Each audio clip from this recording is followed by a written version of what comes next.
بسم اللہ الرحمن الرحیم۔ السلام علیکم محترم ناظرین، رات کا پچھلا پہر شروع ہو چکا تھا۔ خلق خدا اپنے گھروں میں نرم بسترے پر مزے لے رہے تھے۔ میں اس وقت قبرستان میں کھڑا کسی کا منتظر تھا۔ یہ قبرستان میرے گھر کے قریب واقع ہے۔ یہ قریب 50 برس پرانا قصہ ہے۔ اس وقت میری عمر بمشکل 10-12 سال ہوگی۔ ان دنوں میں آبادی اتنی نہ تھی، دن میں بھی لوگ چیدہ نظر آتے تھے۔ اس وقت یہاں کی آبادی چند گھروں پر مشتمل تھی۔ اندھیرا ہوتے ہی پورے علاقے میں ہکا دم ہو جاتا تھا، جیسے یہاں پر انسان بستے ہی نہیں۔ اس قبرستان کے حوالے سے عجیب کہانیاں مشہور تھے، جیسے کہ آسیب، جن، چڑیل، بھوت وغیرہ موجود ہیں۔ یہاں پر ایسی خوف کے باعث یہاں پر اندھیرا ہوتے ہی پورے علاقے میں سناٹا چھا جاتا تھا۔ ہمارے علاقے میں بابا گل شاہ بخاری کا بھی مزار تھا۔ میں نے ایسی باتوں کو کبھی سنجیدگی سے سنا ہی نہیں۔ اگر سنجیدگی سے سنتا تو میں رات کے اس پہر یہاں پر کھڑا ہو کر اس کا انتظار نہیں کر رہا ہوتا۔ وہ ایک حسینہ بھی نہیں، اسے اپسرا کہنا چاہیے، نہیں، اسے پری کہنا چاہیے۔ وہ پری بخش مجھ سے ملنے یہاں قبرستان میں آتی تھی۔ اس سے پہلی ملاقات چند روز پہلے ہی ہوئی تھی۔ راتوں کو دیر سے گھر لوٹنا میری عادت تھی۔ میری راتیں بازار کی رنگین گلیوں میں گزرا کرتی تھی۔ رات کی آخری پہر گھر کی لا لیتا تھا۔ اس رات لڑکھڑاتے ہوئے گھر کی طرف جا رہا تھا کہ گھر کے قریب اس قبرستان میں وہ پری بخش رقص کرتے ہوئے میرے پاس آ رہی تھی۔ پھر مجھے اپنے قدموں پر اختیار ہی نہیں رہا۔ میں بھی لڑکھڑاتے ہوئے اس پری بخش کے پیچھے جا رہا تھا۔ جب میں قبرستان میں گیا تو اسے چھونے کی کوشش کر رہا تھا۔ جب اسے چھونے لگا تو بجلی کی طرح وہ چمک رہی تھی۔ دور ہو کر پھر اس کا وہ رقص تھا، جیسے کہ ہوائیں تھم سی گئیں، جیسے کہ سکون سا چھا گیا، اور وہ حسینہ اپنے حسن کی اس سے میری وجود کو گرماتے ہوئے رخصت ہو گئی۔ اب یہ روز کا معمول بن چکا تھا۔ میں ہر روز قبرستان جا کر اس کا انتظار کرتا، اور اس کا انتظار کرتے ہوئے جب وہ حسینہ آتی اور مجھے پیار بھری باتیں کر کے رخصت ہو جاتی تھی، اس وقت بھی میں اسی کا انتظار کر رہا تھا۔ یکایک ہوائیں تیز ہو گئی، ماحول میں زلزلہ سا ہو گیا، مگر میں پرسکون ہو کر وہاں پر کھڑا تھا۔ یہ اس پری بخش کے آنے کی اطلاع تھی۔ پھر ہوائوں میں اس کے تصور بننا شروع ہو جاتا تھا۔ پھر کچھ دیر بعد وہ میرے سامنے کھڑی ہو جاتی تھی۔ آج وہ پہلے سے کئی زیادہ حسین لگ رہی تھی۔ اس کے وجود سے اتنی زیادہ مہک آ رہی تھی، اور یہ مہک میرے رگوں میں سما رہی تھی۔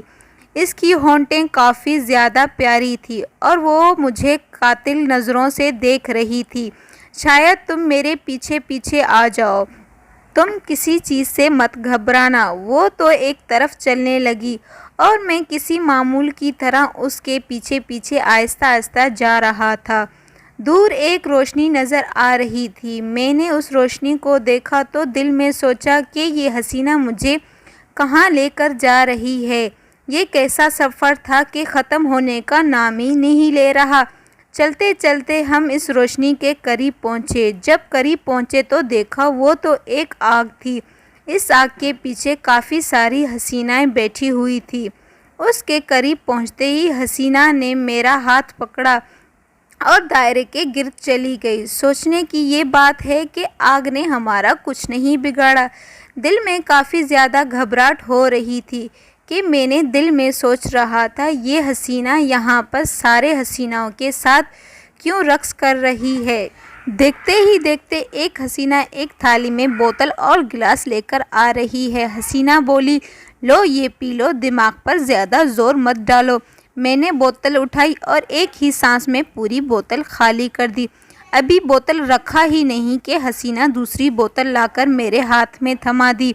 میں کبھی حسینہ کو تو کبھی بوتل کو دیکھ کر حیران رہتا تھا کہ حسینہ کے پاس تو ایک ہی بوتل تھی، اور دوسری بوتل کہاں سے آئی۔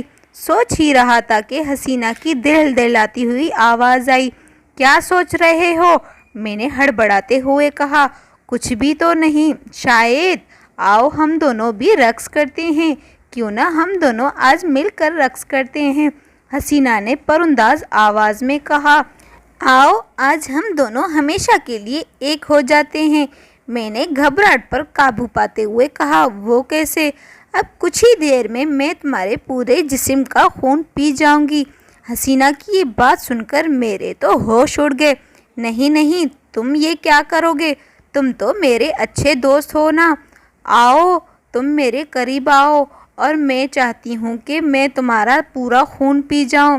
حسینہ نے میرا ہاتھ تھاما اور مجھے اس درخت کے پاس لے کر جا رہی تھی جو سامنے آ رہا تھا۔ میں جسے درخت کے قریب جا رہا تھا، پیچھے سے بلند آوازیں آ رہی تھیں، مبارک ہو مبارک ہو۔ اس کے ساتھ ساتھ مدہوشی میرے اوپر چھاتی جا رہی تھی۔ دائرے کے آگ شعلے بلند ہوتے جا رہے تھے۔ اچانک میں بھی بلند آواز کی طرف جانے لگا۔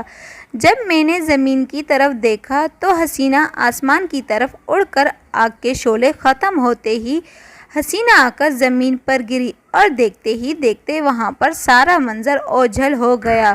وہ منظر جو اب سے کچھ دیر پہلے تھا، نہ وہ نازمین ہے نہ وہ حسینہ ہے۔ جب میں نے دیکھا کہ میں تو اپنے گھر کے چھت کے اوپر سو رہا تھا، اور میرے دل میں یہ خیال آیا کہ میں وہاں سے یہاں پر کیسے آیا۔